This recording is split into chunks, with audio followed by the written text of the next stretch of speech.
బుడమేరు పరివాహక ప్రాంతంలో ఉన్న ఆక్రమణల లెక్క తేల్చేందుకు ముఖ్యమంత్రి చంద్రబాబు నాయుడు ఏరియల్ సర్వే నిర్వహించారు. హెలికాప్టర్ ద్వారా బుడమేరు ప్రవహించే ప్రాంతాలను పరిశీలించిన చంద్రబాబు ఏ ప్రాంతాల గుండా బుడమేరు కాలువ కొల్లేరులో కలుస్తుందో స్వయంగా పరిశీలించారు.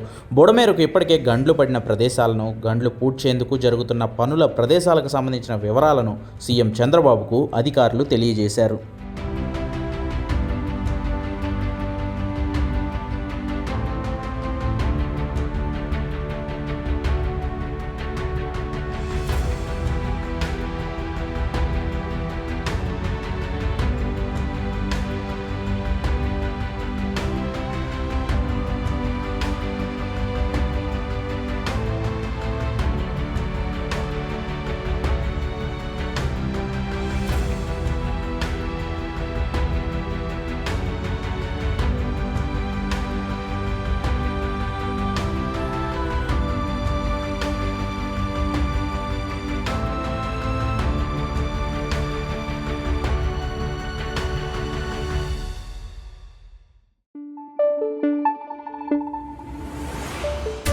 Thank you.